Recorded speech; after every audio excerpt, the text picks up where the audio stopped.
It begins now. Hello, welcome to Cupcake Collectibles. And today is Thanksgiving here in the United States, but my friend Lohit is in Germany, so no Thanksgiving for you. I'm just kidding. Happy Thanksgiving, Lohit. How are you? Thanks, man. Wish you the same. Yeah, but we are hardworking people, so we're here to give you our Wednesday new haul on my holiday. As Lohit, what's always. up? How are you doing? I'm doing fine. All right, Lohit. So first, let's see what you get today. What'd you get this week? So I got a lot of things. So first one was this the book Doctor Strange, Death of Doctor Strange by Jed MacKay, because Jed MacKay is my man at Marvel now. So everything he touches, I mean, it turns to gold. So I am really yeah. So Death of Doctor Strange was the first one, and I yeah. also got this book. I have not read it yet, but I will read it once every issue comes out. And this, I got the cover B, the Doctor Strange cover. Right. Go ahead.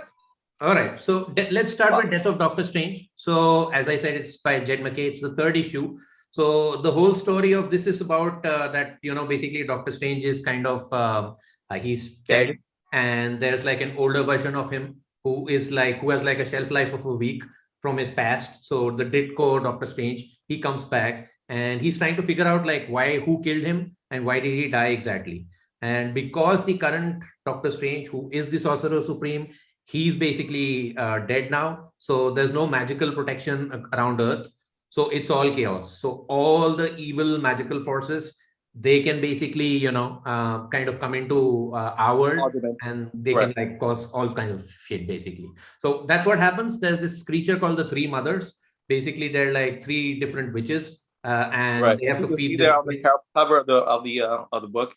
Yep. So they basically come in and they cause all sorts of crap. And basically, Stephen Strange and a bunch of others have to figure out, like what's going wrong and all. So I am digging this book. This is like the third issue. And what Jed MacKay is doing is like he's ramping up issue after issue. And that kind of feels it's good because it's going in the right direction. I hope it doesn't lose steam because because right now he's like amping up week on week, and I'm totally loving it. The best thing I like is because he takes everything. If you're a Doctor Strange fan for like millennia, like when Steve Ditko started writing him, there are a bunch of Easter eggs you'll find, if you've read that omnibus or if you've been reading him forever, there are tidbits which are there from Doctor Strange's past, and also a lot of things which have happened like 3 issues ago, in the previous Doctor Strange run by Mark Waid and all. So he takes everything and he mixes it up, and the cocktail you get is fantastic. So I am digging it. If you like Doctor Strange, then this is totally a book for you. And the artwork is okay. It's kind of good. It's very colorful, and it brings you all those Doctor Strange Ditko vibes. It gives you that. So that's always nice. So I'm digging it. And let me ask you this. Hold on. I don't want to cut you up, but there next week is going to be a bunch of the one shots. That's crossover. Are you getting those too? I haven't thought of it yet. I thought that I'll just like till now I've just done 1, 2, 3. So it's pretty much like only Doctor Strange. I don't know how important those tie-ins are because this seems like a 5-issue self-contained story. And if so, there is something called Doctor Strange Bloodline, Death of Doctor Strange Bloodline. I probably will get that, but I don't think I'll get like Strange Academy, Death of Doctor Strange. I may skip on Spider-Man, all that stuff. Yeah, I'll probably skip on that. I get what you're saying because in the recent years, Marvel's those crossover books aren't really all that important. Like if you look at last year with King Black, outside Venom and maybe Black Cat, none of the other ones are really all that essential to the main story. Right. So I totally agree with you on that, Ben, because so my whole thing with Marvel, it started with this. I had a horrible experience with Absolute Carnage because Carnage is one of my most favorite characters. And I was totally into Carnage. But when Absolute Carnage happened, I bought all the tie-ins. I even bought all the action figures. I bought everything. And it turns out that it was absolute garbage.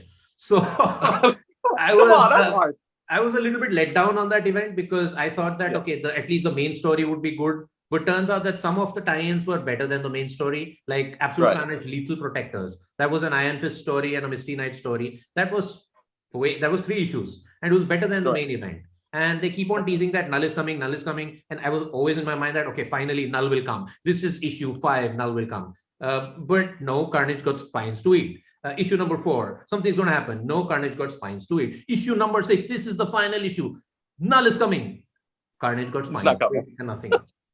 So kind of a letdown. So I'm not too into like, tie-ins and events and, buy everything. I just buy the main event, which I like, if I like it. But then I kind of stay away from the, I think the feeling's neutral on that too. Yeah. Well, that's the thing. I also bought a lot of those Absolute Carnage crossover books, and they were not all that impressive. Anyways. All right. So for me, my first book bought is the new Black Panther, #1. It has a lovely Alex Ross wraparound cover. I dig that. That's really awesome. Yeah. Did you read it yet? No, I haven't. I know it's by John Ridley, and John Ridley did that I Am Batman one. So I was not very impressed by his Batman. So I was not like, okay, I'll probably skip this one. So if you say it's good, then I'll probably pick it up. I thought it's okay. I don't know if I say it's good, but I think it's okay. It deals with a lot of espionage stuff, actually. So basically what it is that you start off with some inconsequential alien invasion where, it's Black Panther, Captain America, Doctor Strange, and I forgot who else, Iron Man, Thor. Anyway, so I think it's Thor, yeah. So they deal that real quick. Then it goes back to Wakanda. And after they do a lot of the, the political talk, and they're like, T'Challa is kind of bored. Then we go to Chile, where these 2 Wakanda sleeper agents were attacked. So eventually you find out that T'Challa has sent these like 10 Wakandans around the world as sleeper agents, just in case the world, turns on Wakanda. They'll have some people, to fight these enemy governments from the inside. And then the only person that knows is T'Challa, but he had to tell that to Shuri, to help him find out who actually committing these things against these agents. I mean, the first issue is interesting enough. You should read it. And the last page, actually, there's like, it kind of, drop little hints was the future issues, where, is it good enough for you to pick up an issue 2? That's the question. Yeah, I'm going to issue 2 a try. We'll see. But so far, issue 1's interesting enough. I wouldn't say is the best Marvel book out this week. I think we have those later on. Especially to buy it for the Alex Ross cover. It's beautiful. Is the internal artwork as good as the external artwork? I don't think so. That's a stupid question, right? The artwork's it's not bad. It's by Juan Cabal. Let me show you. Let's see. So you got like right here, right? You got the big alien invasion page, right? Then that looks pretty decent. That doesn't look that bad. Absolutely. He does a lot of the action stuff very well. Oh yeah, that's cool. Yeah, but yeah, definitely. I mean, the cover alone by Alex Ross is I worth it. Totally dig that. That is a work of art. So I totally dig that. But I also like T'Challa. For me, I've always liked him when he's doing this secret agent kind of a thing. So I got the Christopher Priest run. So so that was like where he was like dressed in a trench coat and with all the pouches and stuff. He's doing his Detective T'Challa thing. So I always like Detective T'Challa, Wakandan secret agent, and I think that's like my sweet spot. So if you're saying that this is more towards that side instead of the whole king side and the whole Black Panther mantle and all, then I would probably give it a go. Cool. All right, what do you got for me? The next one I read is Thor by Mr. Donny Cates. Me too. Hey, we have a book we both bought. Oh yeah, that's the only book I think we both read this week. I know. It's crazy. Last week we bought so many same books. This week, I think this might be the only one. This was the only one because I didn't go for Hulk, but I went for Thor, and I loved it. I mean, me too. So for me, this Donny Cates Thor arc, the first 6 issues, bombastic, fantastic, exactly the way I like Thor, with this whole cosmic universe thing, the Black Winter, Galactus, all of this thrown in, Asgardian, cosmic level madness going on. After that, it kind of slowed down a bit. There are like a bunch of slow issues. And then there is this whole Donald Blake arc, and then a couple of more filler issues, and now it's picking up again. Yeah, So now it's picking up again. who stole the Thor's hammer stuff. I think it's very interesting. Oh, what they didn't put in was last issue, right? They had Thor went to Frog, and Right. with the Animal Avengers or look for the hammer. Yeah. They Secret didn't even get Agent to Frog. that storyline at all. They just skipped. I mean, maybe they'll come back next issue. But I was like, what happened to that story, right? So that's the problem. So the structure was a little bit weird for me because it's the same thing they did with the first arc. Before jumping onto the second arc, they had like these few issues where things happen, but they don't matter. And and then you move on to the next arc. So I am hoping that this is like a more concrete arc, and I hope that Throg also shows up in the next issue or something. I think in Thor issue 20, I think I saw a panel in the end of the book where they showed probably that Throg is going to appear in the next issue. I might be wrong on that, but I think I did. If you flip through the last page, where you have the letters and stuff, they have this mini prequel of Thor issue 20, and I think Throg is back in that one. So I dug that issues like issue 18, but this was fantastic. This is more about, so Thor is looking for his hammer, and, nobody's able to locate his hammer, and it's stolen from the Avengers compound. And basically, the whole thing is that he has this whole vision and prophecy that the Thor, the hammer, and this is spoiler from the previous issues, that the hammer goes to Thanos, and Thanos with the infinity gems around it. Yeah, and also I think they're going to get in touch with that in the upcoming Timeless, Marvel Timeless story, which I think one of the covers actually has, they reprint that page from what's it, Thor 5, so Thor 6, anyways. Right.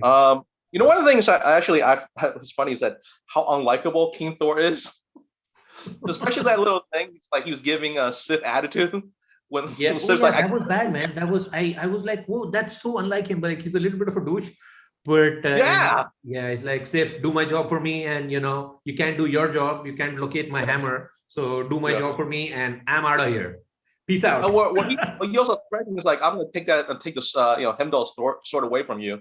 Relieve of your duties if you can't do this your job right. Absolutely.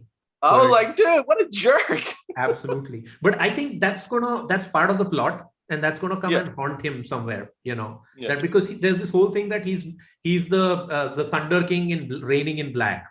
So so people don't like his rule because the way he's governing things and all, they like how Odin ran things, but the way Thor is running things, he's not doing it quite right. That's the reason why he's lost, the power of picking up Mjolnir, and that's the reason why it's all interconnected, and I like it. So because he's not a worthy king, therefore he's a king now. He's not a warrior, so he's got to drop Mjolnir. He cannot pick up Mjolnir anymore, so he has to leave it in the Avengers Tower. Somebody steals it. We don't know who. That's going to be a big reveal. But at the same time, so they do a lot of world building in this, with the forge, where they go to the forge and what they find in the forge, where they made Mjolnir. But what is one thing that was really cool? I thought was really funny was Odin at that gladiatorial arena. Oh yeah, that was cool. Yeah, and then part of he's like, oh yeah, Angela just dropped me off here. I was like, that's totally her. That is totally her. Did you read the the previous issue where they had the whole family gathering? Where that was cool. I've been reading on the entire Donny Cates run of Thor, and I'm loving it. It is. And the best thing about this issue is that Nick Klein is back. So Nick Klein did the first 6 issues. His art is gorgeous. It's fantastic, phenomenal. Yeah, I totally dig it. So, but Nick Klein is God. Thank God he stays. I hope he stays for another 6 issues or 7 issues, and they get the pace back up. And I think this God of Hammer storyline is probably going to deliver again. It's going to be of tectonic proportions and stuff, and it's going to bring the heat back in. Absolutely, I think so too. So for me, we're going back to Donny Cates with Hulk. His brand new Hulk #1 is, of course, written by Donny Cates. It's art by Ryan Ottley of Invincible fame. So you need to read this. I know you haven't, but this is my pick of the week. Okay. Wow. Basically, Bruce Banner has full control of the Hulk. He's in his brains. It's actually, he turned the Hulk into like a battle station, complete with what do you call it? With what's it? AIM mechanic upgrades and everything. and there's a huge fight between Hulk and Hulkbuster Iron Man. It is like, I think it's about like 4 or 5 pages. That is freaking amazing. And one of the revelations they have is actually Donny Cates goes back to King Black, where Iron Man used the Sinestro, the fallen Sinestro, and built like a master mode version of Iron Man. Which I think this, take a look at this. Whoa. This is awesome. Wow. Yeah. That's an iron. Wow. That's yeah, like a master mode, the Sentinel that fills exactly. That's what I was going to go for. Like from the X-Men. So right. So that I mean, when I was reading, I was like, oh, this is a great fight. Then they got to this page, it was like, oh my God, that's amazing. I don't want to spoil too much. I mean, they really don't really say too much. Basically, just more about how mindset of Bruce Banner. He's like, okay, the world's not protecting what do you call it, the Hulk. The Hulk's are here to protect the world from me, because when bring how smart Banner is, and once he has set his mind in something, he's going to accomplish it. Okay, I may be venturing into a little bit of a spoiler territory, but do they explain why they are like two separate entities? No. Okay. Not yet. I mean, there's still ways to go, So they're gonna stretch it out probably. They don't want to give away too much. I get it. So I was actually watching this interview. I think Donny Cates, he went to Torpedo Comics in Vegas, and he was doing this interview with them. And he was like, yeah, I just picked up I like to pick up characters, and I like to sit with my artists. And it's not just me throwing the idea out there and the artist saying that, okay, I'll draw it like this. But the artist also challenging me, why don't we do it like, instead of 2 panels, let's do this in 1 panel and make it like a spread page or something. So he takes a lot of input from his artists also. So Ryan Stegman is like his best friend, and Ryan Otley is like probably his second best friend. Nick Klein and Jeff Shaw. These are the artists which he usually collaborates with, because he's more comfortable. It's like, it's like you and me working together.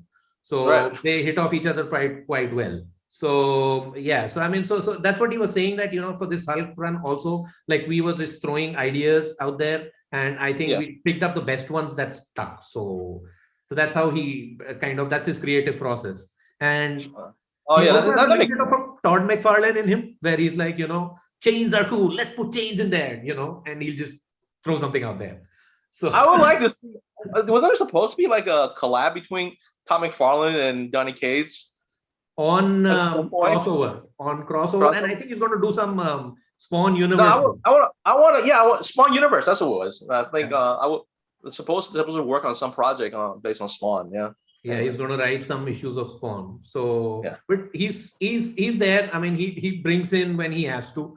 So so for me personally, I didn't pick up this issue not because it's nothing to do with Donny Cates, but it's to do with probably the Hulk character, So my favorite Hulk character is probably, it's a very infamous run. It's the Paul Jenkins run. So Paul Jenkins wrote like a bunch of issues of Hulk, like I think 4 or 5 of them. And this is again like the plot of the Incredible Hulk movie, wherein he's like hiding and, he's trying to control, he's doing like yoga and stuff to repress the monster inside. And he's like days without incident, like 100 and stuff. So that's where I like him, in probably in Small Town or something. But, the military is still hunting him. Betty Ross is there somewhere around. And, so that's where that's probably my sweet spot for Hulk overall.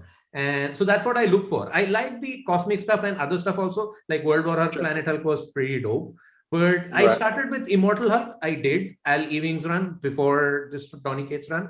And I did like it because it went into a horror direction, wherein Hulk only comes out at night and Banner's trying to deal with him. And there's Sasquatch who's added into the mix. But he can't die. A supernatural way. And I don't like Hulk in the supernatural plane. I like him in the small town kind of an area where, he just causes he just breaks. You don't want to get him when he's mad, when he's angry. Exactly. So I like that. Well, I don't know if that's the direction Donny Cates is taking his Hulk, but exactly. We'll see. I mean, I have a lot of faith in Donny Cates, and he barely let me down.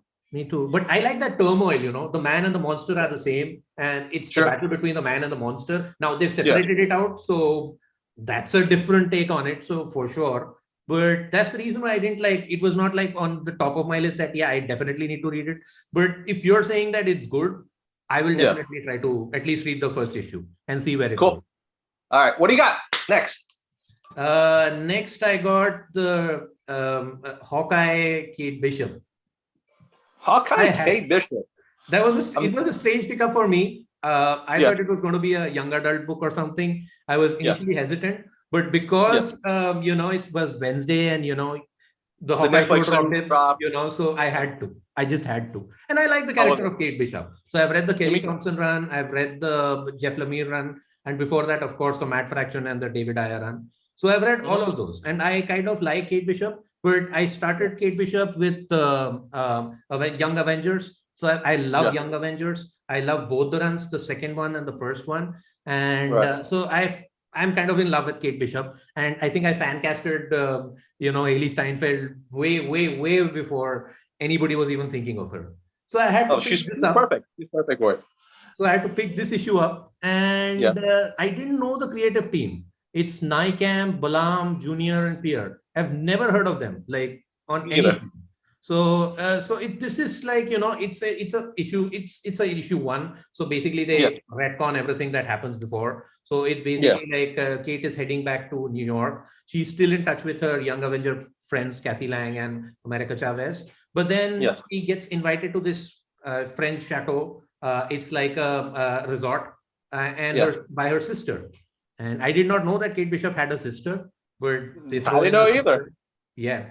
So she gets invited there, and she wants Kate Bishop is like she's Hawkeye private detective, like Jessica Jones alias kind of a thing. So she's doing her own detective agency now, and she's a detective. So basically, so her like sister recruits her, and they don't have like a very healthy relationship because she doesn't support her being Hawkeye. So they play on that dynamic there.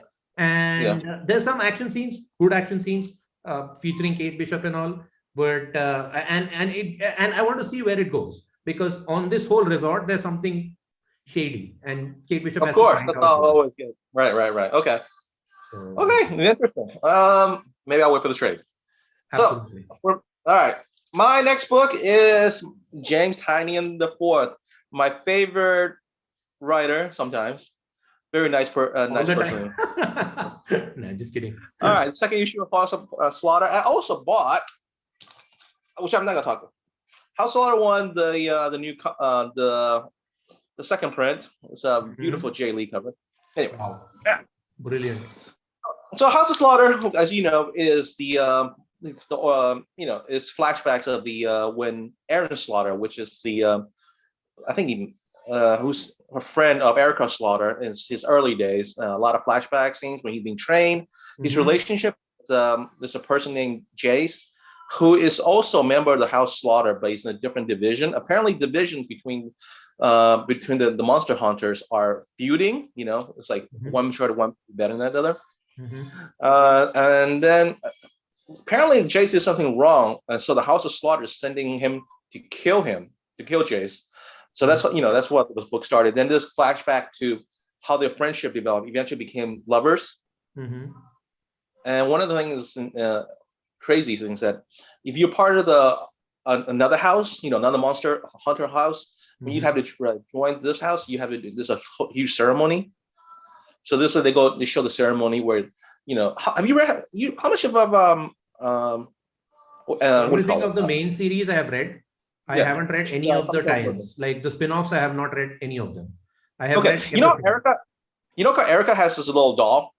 Yeah, I know. I know the whole bonding process and everything. I've read all of them. So basically for this one is that you have to let that monster Jace have to let that monster out and then put it back to the doll in order to him to renounce his previous house and give the name of the House of Slaughter.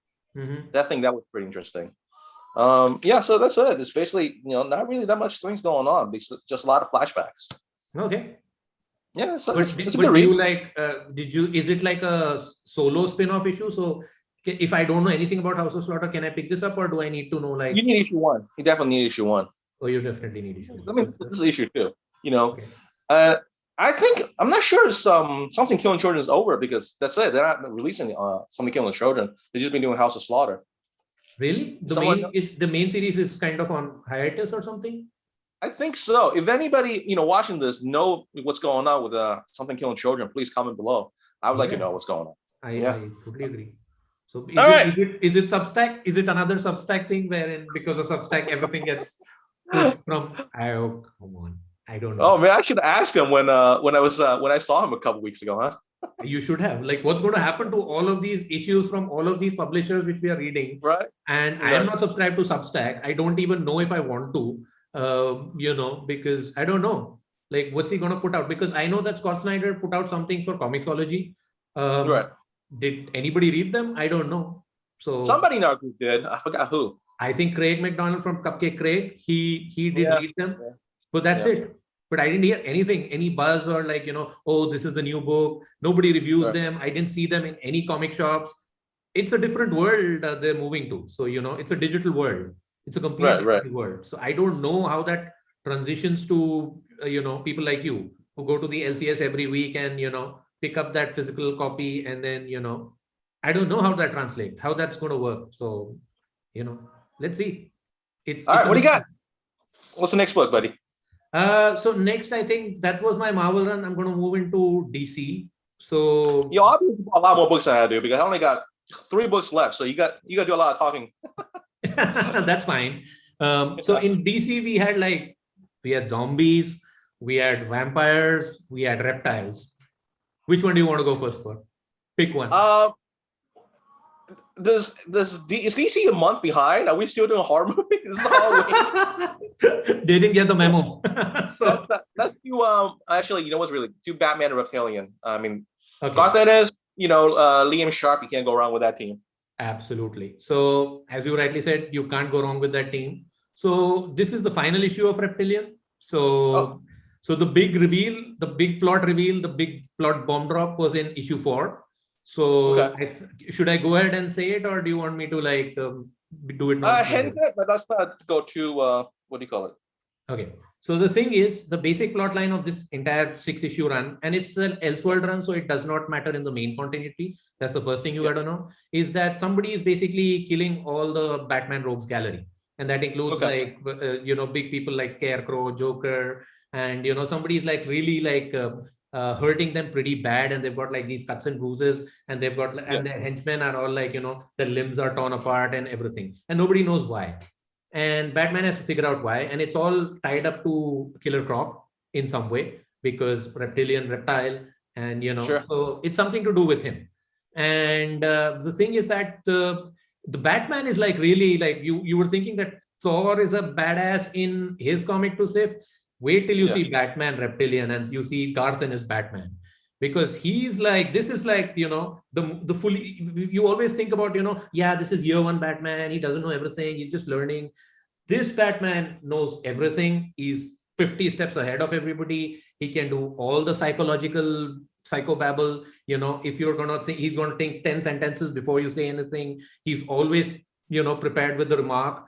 And he's so mean to, Killer Croc in this entire run. But it's fun. It's amazing, And you feel sad for Killer Croc in a way, but that's what is the beauty of this whole issue, It's satirical comedy.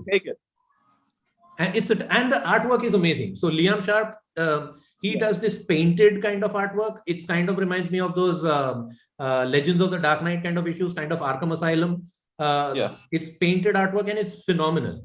But the thing, you really need to see the visuals, and the visuals are breathtaking in this one, because there's he does panels wherein something reflects on Batman's cowl, and then you can see that all those details in there, and that's pretty phenomenal. And it's a 6-issue run, so I would say pick up the trade. It's a good read. I'm going to buy the regular. I have the first 3 or 4 issues. Actually, I haven't got a chance to read it yet. I will, once I buy 5 and 6, I will read it all together. I am buying it. So. Yeah. So for every Batman fan, this is a definite must buy. I really liked it. Initially the first issue, I was a little bit hesitant. Second issue, I was piqued. It piqued my curiosity. But then after the third issue, it was everything I wanted it to be. So, I put through the first issue. I saw the Liam Sharp painted art. I was sold. right there. Absolutely. Garth Ennis, of course, one of my favorite writers. Absolutely. So it's really, I was like, oh, cool, you know. Absolutely. I got Preacher vibes here. So Jesse Custer is sometimes like an asshole. So so Hey, Batman, language, come on, like a jerk. but he means well. So the same Of thing course. is done with Batman here. He's kind of a dick to some people, but I like him. I mean, Okay. so it's a good run. Totally right. All right, next DC Monster book, Halloween read. What do we got? Okay, so then so this was the reptilian book. Then we have the vampire book, so which is basically diseased with vampire, or as it's called, DC versus vampires. So this is issue 2. So in issue 1 they kind of established that all the vampires in the world are like have this plot of taking over the world and all, and Batman gets a message from Andrew Bennett, the eye vampire guy, that that they're plotting this, and only thing that can save them is Lex Luthor's blood. So that's how issue 1 ends. What? And in Lex this Luthor. issue, it's kind of prep time issue, wherein Batman has called like everybody, like Dick Grayson and Barbara Gordon and all the Bat family. The family, Bat family. Absolutely. And he's telling them that, okay, this is going to happen. Be prepared. And then he like opens up this whole plethora of, wooden stakes and knives and all the weapons which you use to kill vampire. And Damian gets a school crossbow, and so it's fun. That's the first part of it, and the banter between the Bat family is always super fun, and it's James Tynion and the Thor, so the dialogue is pretty crisp. Well, it's co-written by him and Matthew Rosenberg. Absolutely, it's so Matthew Rosenberg is also there. So I think Matthew Rosenberg is a good writer, in my opinion. He's fantastic writer. So he also the question is, since it's co-written by Tynion and the Fourth, will the last issue ever come out? so I think that's the reason why they put co-writers. I think because just in case, like Tynion can't finish, the Rosenberg can finish. Yeah, exactly. Rosenberg can figure out the whole run. So I think that's the whole idea. But then there is also the second half of it. So there are 2 arcs. First is the prep time arc with Batman, and the second one is basically this whole. I'm not going to give any spoilers here, but it's more about it. There's a discussion between Hal Jordan and Barry Allen the Flash, and oh god, that gave me the chills. The chills. The way it goes, the direction in which it goes, and I can't give more about it. But then it's this issue is much better than the first issue, and it's going in a right direction. It doesn't feel I think it doesn't feel more like DC's with vampires, but it feels more like DC versus vampires. It can stand on its own, so it doesn't need a gimmick or something. But it can stand on its own. So it's a 12-issue run, and I don't know how long James Tynion is going to be there. But I will follow this. I mean, I'm going to follow this till the end. Okay. All right. You got your zombie book next. Zombie book. So, which was the zombie book? Right, the Project Zombie. Task Force Z. That was the one. So this is the issue 2, Task Force Z. So in issue 1, this is all a Rosenberg. Again. So he's killing it on. So I've heard this. This is the theory from a lot of friends of mine that Jed McKay is killing at Marvel, but Matthew Rosenberg and Joshua Williamson are killing at DC. That's what people tell me. And I haven't read anything from Joshua Williamson yet, what he's doing in DC. He had a great Flash run. That's what I know. But I haven't read anything after that. But that's over now. So he's doing a lot of other stuff, and he's going to take on Batman. That's something, of course, I'll get into. But this one is Matthew Rosenberg again, and Eddie Barrows, who does the artwork, which is, again, fantastic. But this is more... it's a zombie book, of course, as the name says. So it's very strange that you have a zombie book and a vampire book in the same week, and a reptilian. Again, it's not Halloween anymore. What are you doing, DC? So this is a team up of there is this again organization like Suicide Squad, but their deal is that they resurrect like dead supervillains, and and how do they do that? They give them like the Lazarus pill. So it's like a tablet from the Lazarus pit. So you don't fully get inside the Lazarus pit, but you get like a small fraction of the Lazarus pit. So you're not fully reformed as a regular human being, but you're like a zombie state. You're a zombie basically. And then this is a team which is given to Red Hood, Jason Todd, and he's supposed to, he's got some deal with the government that, they'll forgive him for all his past crimes if he leads this team. Like Suicide Squad, like you just said. Absolutely. So wait, is Amanda Waller behind this? No. Like, so they're like completely. So there's this woman called Dr. Shelley. So I thought Mary Shelley from Frankenstein. I was correlating. My mind was doing all of that connecting. That's fine. She's running the show, and they haven't given like who's running the organization yet. So there's like a mysterious figure, of course, like a Charlie from Charlie's Angels. He's just like a silhouette on a screen, and he's giving all the orders. And these two issues are basically like, so there's Bane, you've got the Man-Bat, and you've got Bloom, who's not a zombie, he's alive. Bloom is from the Scott Snyder Batman run, Mr. Bloom. And they also have like Arkham Knight. So Arkham Knight is Astrid Arkham. She's the daughter of Jeremiah Arkham. So she's there. So, and along with them, there is like Jason Todd, Red Hood, who's leading them. And they go against Mr. Freeze in this issue.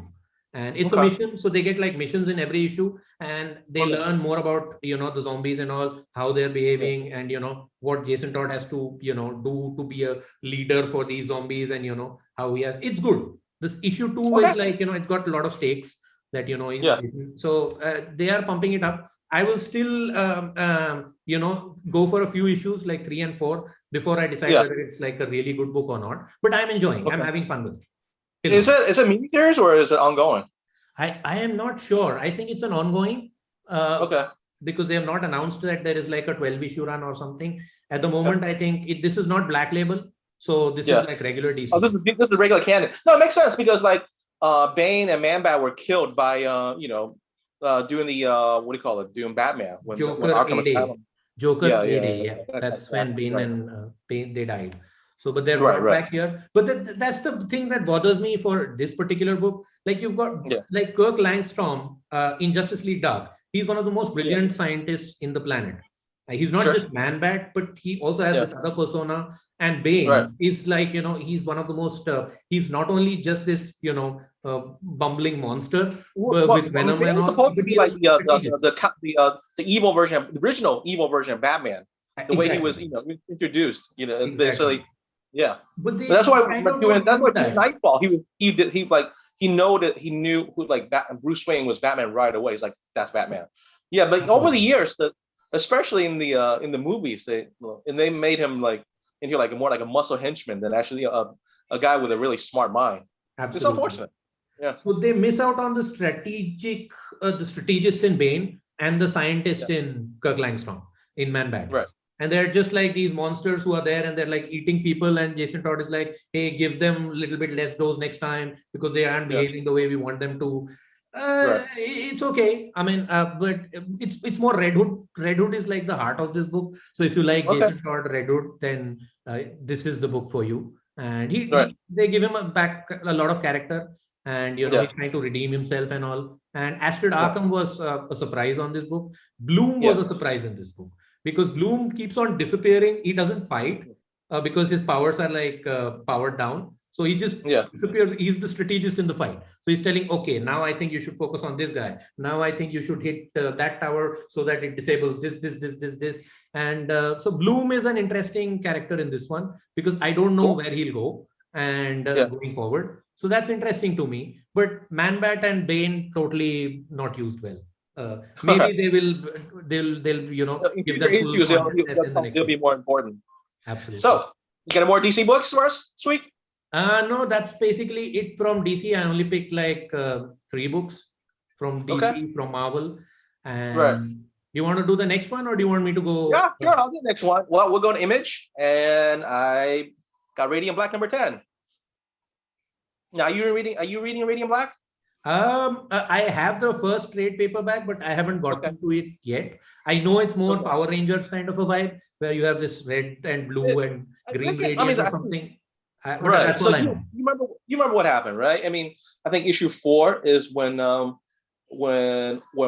Nathan, right? He was killed. Yeah, I know the big plot twist there. Right. Then Marsh, his best friend. Spoiled it for me. I really hate myself for doing that. I mean, but it is what it is. Okay, go ahead. So last issue, well, Nathan's not dead yet. he's in a coma, vegetable state, right? Last issue was a really sad issue. Basically, he's like Marshall goes to visit him in the hospital from time to time. Then by the end of the issue, they're gonna pull the plug on him, and Marshall goes to the source, and he's like, "Okay, I mean, can you save my friend? I'm willing to do anything to save my friend." So this issue is when he goes, all the trials and tribulation he goes to, try to save Nathan from die, and hopefully he's trying to bring him back. Wow. And there's a lot of crazy psychedelic art in this one. Kyle Higgins, of course, a writer, is very, I don't know, I never read his Power Rangers, and I get like the Power Rangers vibe from those early issues, from watching the TV show or whatever, but it's getting really different. And maybe I should read some of those Power Ranger books just to see if that's how it is. But yeah, this is incredible book. It's my second favorite book of the week. And a lot, like I said, the art is very tripping, and because the man who, like, he gets a guide, and it's the guy that oh, actually you haven't even seen that guy yet. Never mind, I don't want to spoil it. But it's one of the later enemies that he has to face, but he's there as his guide to help him get the power to save Nathan's life. Okay. So are you gonna get the second trade? Whenever it comes out? So this is in its 10th issue right now. So what would you say? Like, I heard that it goes like this, then dips down, then goes again like this. It's kind of a sinusoidal wave. It's like a zigzag. Yeah, it's a lot of peak and valleys. So sometimes, like one issue, is just like, it's just character development, but it can get boring. Right. There's I think issue 7 is when they do like the backstory of the Radiant Red. Yeah. And it just, her story, and then basically just like how she become who she is. How she was in this terrible relationship, who forced her, to rob the bank and stuff like that. I mean, it's, that issue was okay. And also last issue was as just pressing as it was, different time where Marshall go to the hospital to talk to his friend who's in a coma. And nothing really happens. Yeah. But it's really sad. You know what I mean? But this one is a very action-filled issue. Okay. I've heard that he does everything, basically Power Rangers. Kyle Higgins turns everything into Power Rangers. I am not reading his Power Rangers run, so I have the first trade. Let me go through the first trade. And if I feel like continuing, then I won't read it in singles. That's for sure. Yeah. I'd probably buy the second trade also. So, cool. Yeah. All right. What do you got? You got any books this week? I didn't get any image books. I did get AWA Upshot. And I got some Dynamite books. Gotta love my Dynamite. And I know you love your bad girl covers. Absolutely. So it's all girls now. Going forward. Okay. It's all girls. Anyway. It's all gonna be like badass women. Kicking ass, and just the way we like them. Okay. So all right, let's go. And speaking about girls, Mr. Frank Cho, Fight Girls is the next book which I read. And love Frank Cho. Love his art. Yeah. That's the reason why I picked it up, because it was Frank Cho, basically, So this is like a 5-issue miniseries called Fight Girls. And I've been following it like right from issue 1 because of Frank Cho art. And that's basically. I heard that his story is pretty solid too. Absolutely. Sometimes his stories are good. This is also quite decent. This is the last issue. So as you see here, like it's 10 women, 4 challenges, 1 crown. So the whole thing is that there's this whole galaxy and it's full of planets and all. And these 10 women are brought in from different places, different corners. And they're in this Olympic kind of contest to the death, where only probably one will survive. And she will be crowned as the queen of the galaxy. That's the whole arc. And they're in all these Olympic events where, they're like put through dinosaurs. They've got to run from point A to point B. And they've got like these mechanical traps going on. Lot of stuff going on, but the artwork is fantastic. That's the first and foremost thing. These 4 issues focus on these 4 challenges, basically, like there are 10 women and they're down to like 2 women by the end of the book number 4. And this was the final book. So I was like, where will they, what's going to happen? Because in the last book, there's one girl who like survives and she's like made the queen. And that's what you see here. So that she's wearing the queen base, the crown. And what's next? So it goes in a very weird direction, which I did not expect it, because they didn't give me any like tidbits that, okay, this is what they're trying to do. And it just ends, and it's like, what? Is it over? I mean, okay. So you get like It's just set up for like a volume 2. yeah, is there Second phase? yeah, it's over now? Okay. And okay, I didn't like so the first 4 issues, okay, I got the competition and all, and then there's one winner, and then there's a lot of stuff which is just like wrapped into like 4 panels and then it's done. Yeah, And I was like, okay, I mean, that's a weird take. And right. I liked it. But I was like a little bit partial on it. Like, okay, what kind of ending is this, Mr. Franco? Is it just because you wanted to draw like nice women and DC and Marvel Nothing were wrong with not that. letting you do it? And you just, and AW Upshot gave you this title. Sure. So, okay, I mean, I'm a little bit divided on this. I don't know whether I liked it or whether I hated it. I'm kind Yeah, of neutral on it. So yeah, because of the ending was very weird for me. Like, okay, yeah. it does end. There is, I don't think there's going to be like a volume 2 or something because there is a definite conclusion. There can be a Correct. volume 2. I don't know if this sells well, probably. But again, artwork gorgeous, story, first 4 issues, okay. But then it builds, but the build up and it all ends in one issue. It feels Yeah. like too crumpled and it feels it's too like rushed. I don't know. That's how I felt about it. So this would probably be my like the weakest book I read this week. All right, And so that's it. yeah, That right? That's that. You get that's your weakest book of the week. that's my weakest book of the week, Mr. Cho. I All right, loved hot your chick. artwork. You're the best, probably, All right. at drawing female art forms. You're probably the best artist out there. But story, man, get somebody to write, man, for you. I mean, you don't need All to do right. it yourself. All right. For me, my next back to Image is Friday. Is this this is by Ed Brubaker.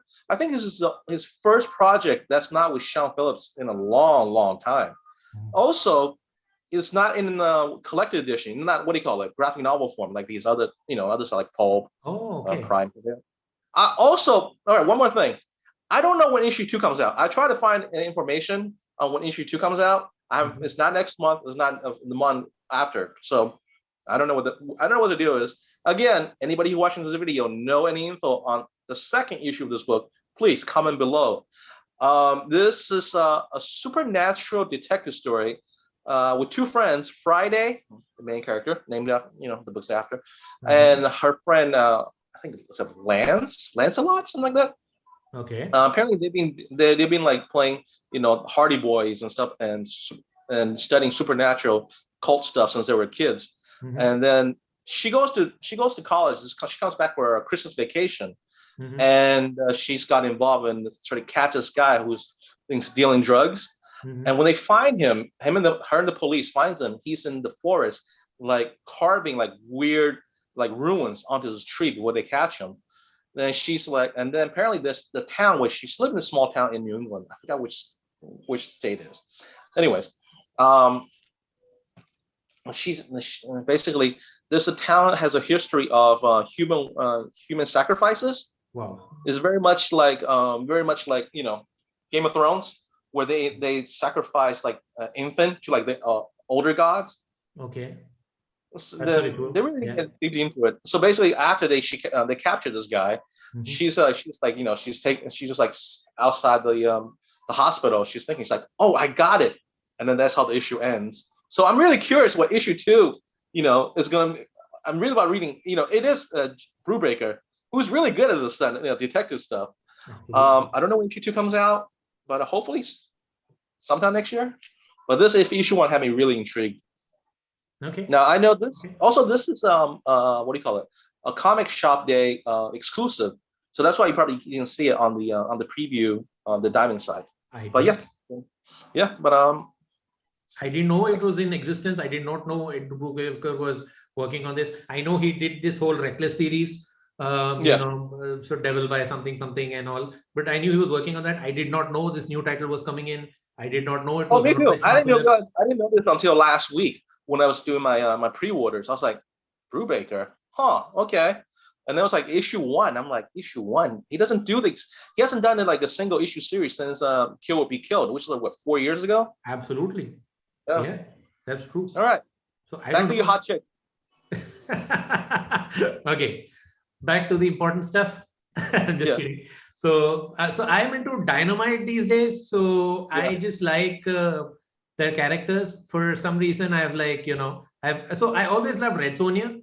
So I have seen the 1983 movie. That's probably the first movie I've watched, which I remember. So I've been in love with Red Sonja since that time, even before Conan.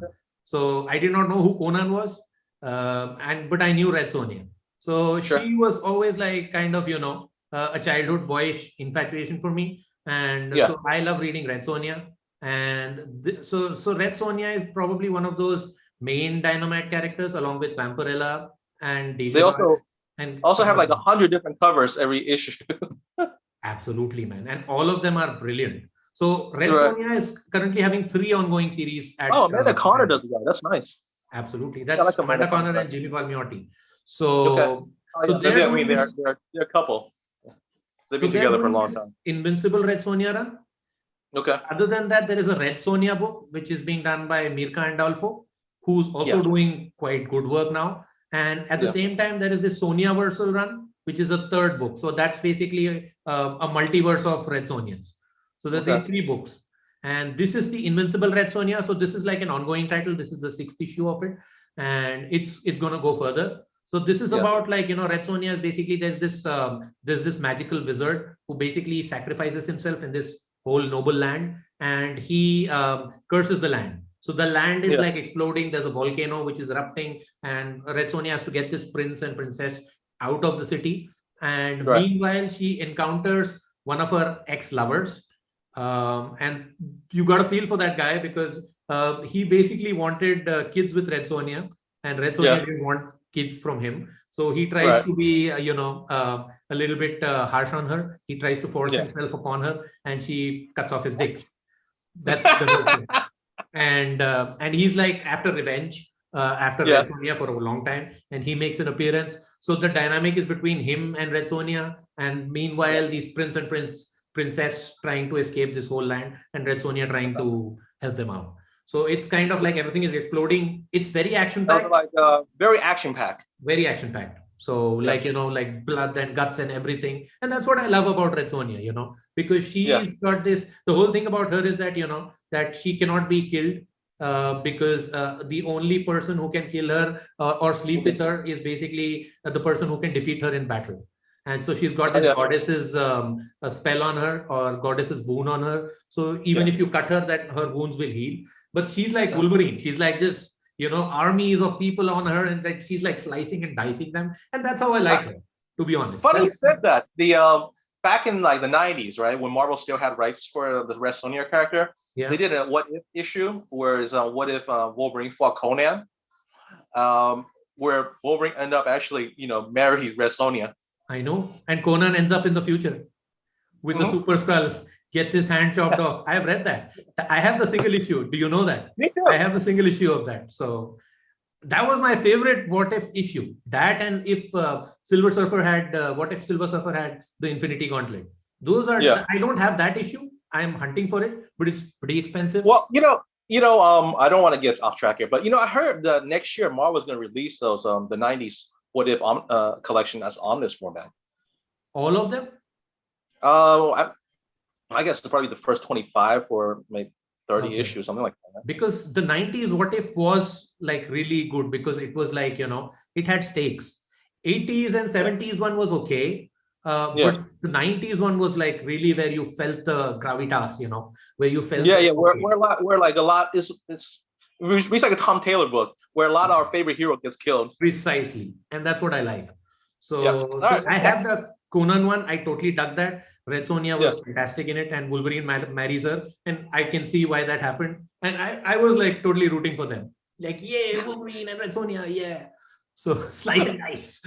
So so this is Invincible Red Sonja, and I would say that I mean, you can pick this up independently. You will. The thing about Dynamite books is that even if you jump in somewhere in the middle, you kind of figure things out, because it's not that complicated. Red Sonja, basically, barbarian, something's happening, and somebody's doing some magic. You can figure out things very easy, even if you haven't read the previous run. Same with Dija Torres, and same with Vampirella. You can jump in and then you can go with the flow.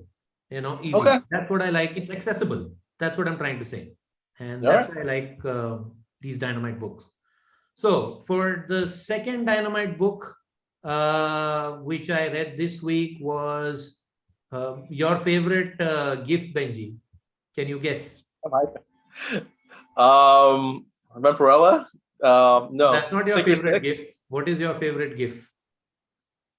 My favorite GIF is the dope smack that from is it John Carter? Yes, but Okay. it's Dija Torres versus John Carter of Mars. Okay. So this is, I think, a Dan Abnett book. So this is done by Dan Abnett, and Dan Abnett, Oh, that's a talent there, huh? he was in Valiant last I saw Okay. him, and then he's doing something. What is it? Rye. He was doing Rye on in Valiant last I saw him. Yeah. Then suddenly he's here and he's doing this Tejasaurus versus John Carter, and this is like the 5th issue, and both Tejasaurus and John Carter are together. There is no versus yet, but in the next issue, there is going to be a battle. A battle between Dija Torres and John Carter. So you know the whole story about Dija Torres and John Carter, right? So like John Carter, regular guy from Kansas or something, ends up on Mars, gets teleported. I've seen the I've seen the movie. Exactly. I read a few of the issue of the Marvel ones back in the days, but yeah, I know the premise. He used that you know what it is? It actually remind me of what's that DC character? Oh God, what is it? Adam Strange? Yeah. It's very much like that with the Zeta beam teleported in a different. That's true. So it kind of has those vibes, but in this case, he's like on Mars, and of course, Dija Torres and John Carter are in love with each other. So they're girlfriend and boyfriend, and they are captured by this evil maniacal guy who wants to use their bodies for these celestial-like creatures whose world is dying. So he wants to create like host bodies for them so that they can come to our world and take on those host bodies and basically rule the universe. So and so the thing of this book, issue 5, is that John Carter and Dija Torres escape the clutches of this evil guy, but then his palace is like a kind of a maze of time. So they try to escape from one room to the other, and they enter into a different time stream. So they've got like they're fighting like dinosaurs in one, then they're fighting barbarian hordes in the other one. Then they're like in this snake kind of dimension with their snakes and stuff. So it's pretty weird. So they're trying to escape. Meanwhile, it's all about this guy, the main villain, and his dynamic with these two celestial type beings, because they're saying that, okay, our time is running out because our dimension is collapsing and you need to give us new bodies. And he's trying to recapture these two, but at the same time, they are putting pressure on him that, and this guy is like a biological super god, so he can create like clones and stuff. He's pretty good with genetics and stuff. And so that's what this issue is all about. And it's got energy. It's got a lot of energy. So it was a page turner, very quick read. And again, if you read this issue, you'll kind of figure out where it's happening. You don't need to read everything that happened in the last 4 issues. And that's what is the beauty of Dynamite. You can just jump in and go with the flow. So it's like just like watching like action movie middle way, and you're like, oh, okay, I'm pretty get a hang of this. What's going on? I think of it as like a procedural, like NCIS or something, like even if you jump in somewhere in the middle of the season, you see, this is what is happening. Oh, they're tracking this guy, and then you just go with the flow. So I like it. I'm loving it, and I think I'll continue with these beautiful women of Dynamite titles. So Dija Torres being the second. I think it's got a Perello cover. That's always a positive. Oh, that guy is fantastic. Lucio Perillo. I mean, he has got. I think I'm going to get his art book. It's like 200 pages of just his art of his covers on Dynamite. That's it. Cool. So it's basically Vampirella and Red Sonja and Dija Torres and Sheena and all of these women, and they're like covers without the titles. It's just his paintings. So that's an art book, like really, like some of these art books. Frank Cho's art book is pretty good. Then J. Scott Campbell's art book is pretty good. Then I think his Lucio Perillo is the one who's got my interest, and I probably will buy his art book as well. It's not very expensive. Right. It's like $25 or something. So probably get it cheaper now on Black Friday for sale or something. Perhaps. So probably I'll get that. It's a good hardcover. So, and it's got like oversized posters and stuff. So, yeah. So. All right. What else you got?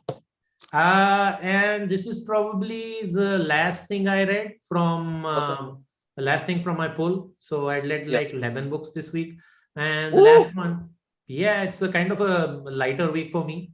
But lighter week, that's a lot. Lighter week for me is like 3 books. So yeah, so I think we're already there on the 11th one. So that itself tells you this is Barbarella, based on the movie. based on the I've seen the movie movie. from Yeah. 1960s. I can't So believe that movie's PG-13. By the way, I don't want to get you off track, but the movie's PG-13. I saw when I saw that movie, I was like, "How is this movie PG-13?" so how I also got in it because my dad told me like, oh, in our days we had Barbarella and we used to hang our posters and stuff. So so we have this film museum which screens like all these old movies, and they were screening Barbarella, and that's how I got, I saw the first time Barbarella on a big screen and all. So I Right. understood the appeal, the visual appeal, and the whole the dorkiness of the character, and the funny quips and all. And Yeah. they try to bring that here Yeah. in this book. This is written by Sarah Hoyt. She's done a couple of works, like I think she's done on Alex and Ada and a couple of other stuff from Image. Oh, I like that series. That's a good series. Absolutely. So I think so. She's written this, and it's a good series. I'm not going to say that it's like the best thing I've ever read in my life.